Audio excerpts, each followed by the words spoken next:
Hello, yes, welcome back to my YouTube channel, The Genius Test. Yes, today we are going to study about the addition of vector by the rectangular component. Vectors की addition करनी है हमें by rectangular components. Rectangular component उन्हीं को कहते हैं जिनके दरमियान एंगल हो 90 डिग्री. Okay. तो x से component को कहते हैं rectangular components. Rectangular component refers to angle of 90 degree. Okay. So now here we have to consider vectors in a plane. Let's suppose हमारे पास एक प्लेन है. ये डायग्राम अच्छी तरीके से समझना मोस्ट इम्पोर्टेंट है. लेट्स सपोज हमारे पास एक वेक्टर है. ये हमारे पास एक ए वेक्टर है. इस ए वेक्टर का ये होगा कंपोनेंट ax. ओके. और इसका ये कंपोनेंट होगा ay. और ये जो इसकी एंगल होगी इसको कहेंगे θ1. ओके. फिर इसी के साथ हमारे पास एक दूसरा वेक्टर है जिसका नाम है b vector. This is a b vector. This b vector and this x component of b vector. This is θ2. Okay, this is y component of b vector. This is bx. This is by. बस देखिए ये जो component है vertical component और जो इसका vertical component है, दोनों का वर्टिकल कंपोनेंट ए वेक्टर का और बी वेक्टर का ये एक दूसरे के साथ पैरेलल है. तो इसी वेक्टर को ए वाई को मैं इधर भी लिख सकता हूँ ए वाई. ओके. ये bx है कंपोनेंट, ये पैरेलल है इस x के साथ, तो मैं इसी को इधर भी शो कर सकता हूँ. This is bx component. Okay. And this is resultant of x component rx. And this is resultant of ry component.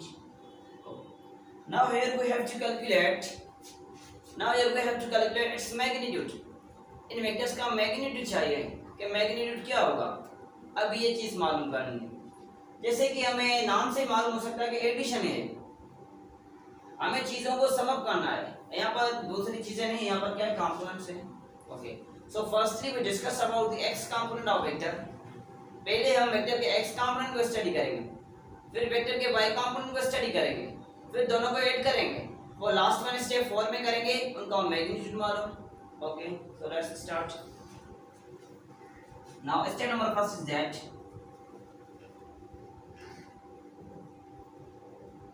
Justify it's x component and it's y component. Let's suppose हमारे पास a1 component है a1x equal to a1 cos θ1.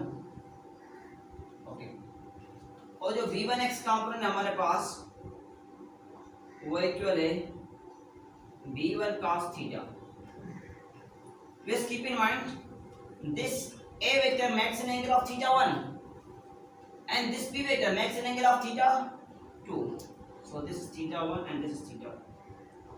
These are x component, so we call it our x component of vectors.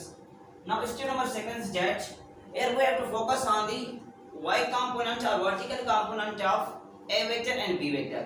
अभी हमें यहाँ पर focus करना है vector a और b के वर्टिकल कंपोनेंट को. So step number second is that we have to focus on the vertical component. Okay. Let's suppose हमारे पास जो a1y है वो इक्वल a sin थीटा, और जो हमारे पास b1y है वो इक्वल है, वो हमारे पास इक्वल है b sin theta. So we are same way that one must be keep in mind that a1y a sin theta will be 1. This is a vector. A vector makes an angle of θ1 degree. θ1. This will be θ1. Okay. Now b vector makes an angle of θ2. So b sin theta will be equal to θ2. this will be theta 2. These are vertical component or y components of a vector and b vector. Now which are some of these components? x components को भी add करें और y components को भी add करें.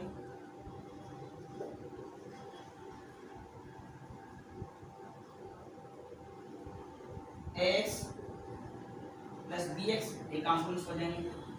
x plus में bx. Step number 4 में क्या है? यहाँ सेम स्टेप में लिख लेते हैं. हमारे पास ये ay प्लस में by. Okay, these are its vertical components. Now in step number 4 we have to calculate its magnitude. अभी हमें इसका मैग्नीट्यूड चाहिए. तो मैग्नीट्यूड का सिंपल फार्मूला है हमारे पास,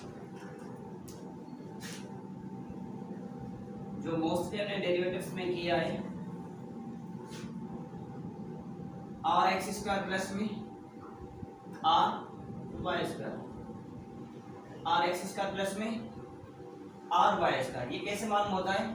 लेट सपोज हम इसको कंसीडर कर लेते हैं, इस ट्रायंगल को, इसको कंसीडर कर लेते हैं. This is a triangle and this is the resultant. ये इसका क्या है हमारे पास? Let's suppose this is the resultant. Angle के जो सामने वाली साइड होती है वो हमारे पास होती है परपेंडिकुलर, जो नीचे होती है वो होती है बेस, और ये होती है हाइपोटेन्यूज. तो पाइथागोरस थ्योरम में हमारे पास hypotenuse square perpendicular square plus में बेस स्क्वायर. तो सेम वे से परपेंडिकुलर हमारे पास क्या है? वो एक y कंपोनेंट. तो y कंपोनेंट ऑफ स्क्वायर, फिर बेस पर भी हमने स्क्वायर किया. फिर हमारे पास क्या है? हाइपोटेन्यूज. हाइपोटेन्यूज हमारे पास क्या है? रिजल्टेंट है. तो हमें ये चीज मालूम करनी. तो ये आ गया हमारे पास. यहाँ से स्क्वायर खत्म करके यहाँ दिया rectangle. So this is magnitude of these components of vector. Okay. So that process is known as addition of vectors by its rectangular components. So viewers अभी ये चीज हमें समझनी है कि ये rectangular components है कैसे. हमारे पास ये component भी है. इस एंगल कौन सी बनाएंगे? 90 डिग्री. यहाँ पर भी एंगल कौन सी है? 90 डिग्री. यहाँ पर भी एंगल कौन सी है? ये है 90 डिग्री. तो 90 डिग्री है इनके दरमियान में एंगल. तो हम इनको कहते हैं रेक्टेंगुलर कंपोनेंट्स. हमने इनको ऐड किया, फिर कहते हैं addition of vectors by rectangular components. In simple way that's all. Okay, so viewers this is all about addition of vectors by rectangular components. अभी हम इनके हवाले से कुछ पॉइंट्स डिस्कस कर लेते हैं. ओके, ये जिसने नोट नहीं किया नोट कर ले अभी. ओके, ये नोट कर लें. रिमूव कर दूं? ओके, रिमूव कर देता हूँ. अभी कुछ की पॉइंट डिस्कस कर लेते हैं. इस डायग्राम को छोड़ देते हैं.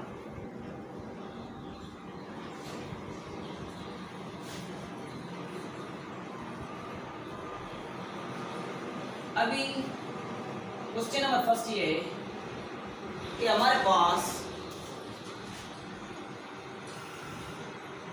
स्टेप नंबर फर्स्ट में लिख लेते हैं या की पॉइंट नंबर फर्स्ट या कॉर्नर वन वर्स जो भी लिख लें. पॉइंट है हमें समझनी. Okay, if angle between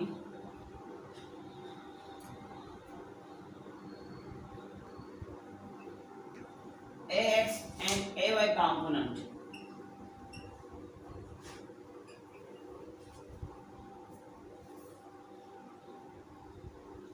is greater than 45 degree. अगर ax और ay कंपोनेंट के दरमियान में जो एंगल है वो 45 से ग्रेटर है, तो देन इनका जो हमारे पास रेशियो आएगा, then what will be the ratio of ax and ay. ax और ay कंपोनेंट का हमारे पास जो रेशियो होगा वो क्या होगा? What will be ratio of ax and ay components? Option A greater than 1, option B less than 1, option C equal to 1, option D none of these. कौन सा ऑप्शन करेक्ट होगा? अगर एंगल हमारे पास है ग्रेटर, एंगल क्या है हमारे पास? Greater है. if angle between two vectors if angle between AX and AY component is greater than 45 degree, then what will be ratio of its component? इनकी component का ratio हमारे पास क्या होगा जब angle 45 से greater हो? जब angle 45 से greater होगी हमारे पास, then its ratio will be less than 1. जब angle 45 से greater है तो हमारे पास जो ratio होगा वो क्या होगा, वो less than 1 होगा. तो हमारे पास B option is surely correct. Okay, हमारे पास B ऑप्शन करेक्ट है. अगर एंगल 45 से ग्रेटर है तो हमारे पास जो AX और AY का रेशियो है वो क्या है, लेस देन 1 है. अगर हमारे पास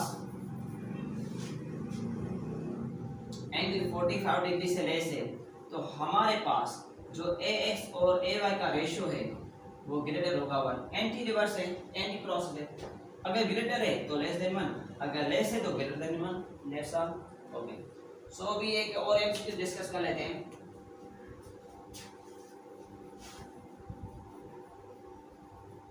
If vertical component of a vector is half of its horizontal component, if vertical component of vector is half of its horizontal component, then what will be angle between them?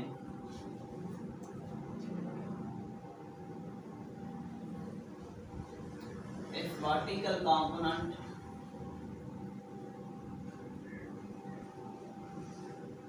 of vector is half of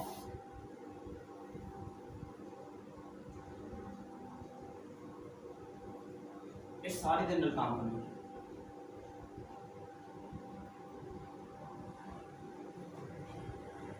half of its horizontal component, then what will be angle?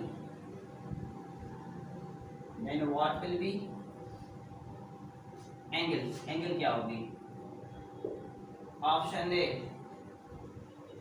ए हमारे पास 63 degree, option B है 27 degree, option C है हमारे पास 37 degree, option D है हमारे पास 73 degree. कौन सा option हमारे पास करेक्ट है? ओके, प्रॉब्लम को समझें.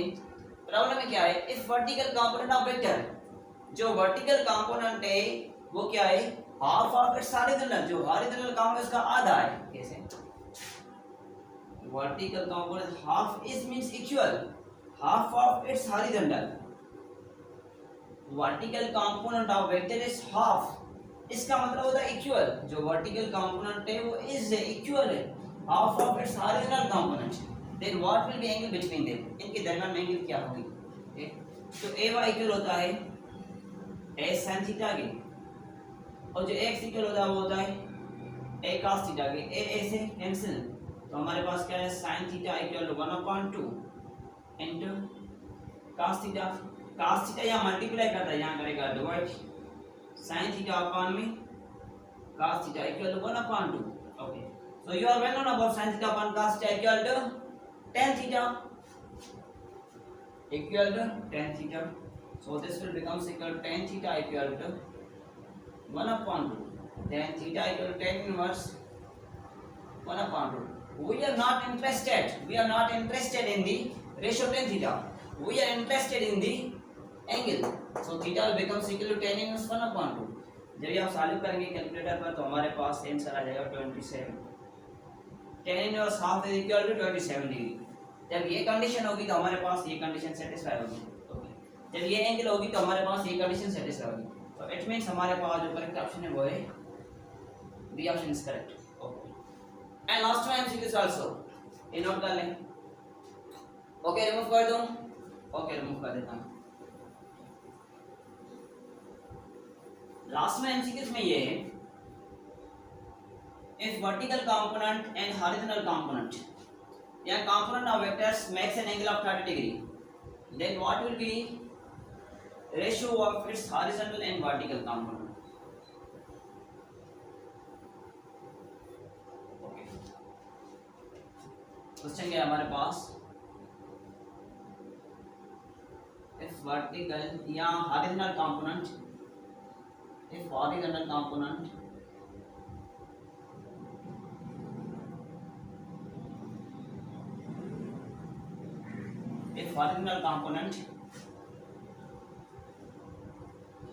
makes an angle of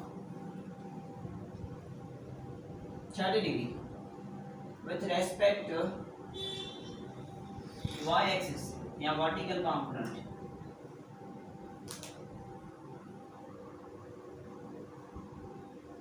Vertical component. Then what will be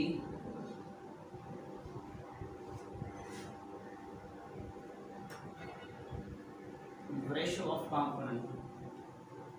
जो components है उनका ratio क्या होगा? And what will be ratio of its component?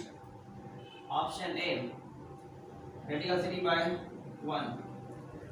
Option B, radical 3 ratio 1. Option C, 1 ratio radical 3. Option D. Option D हमारे पास या none कहते हैं.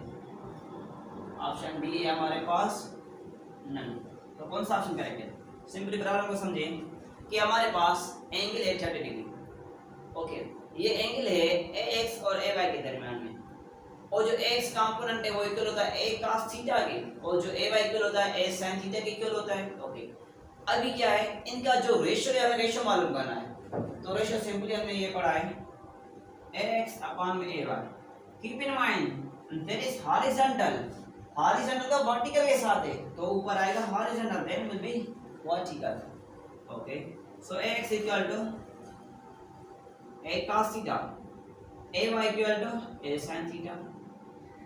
So a will be खत्म, cancel हो जाएंगे. Here theta is replaced by angle of 30 degree. So this will becomes equal to cos 30 upon में sin 30.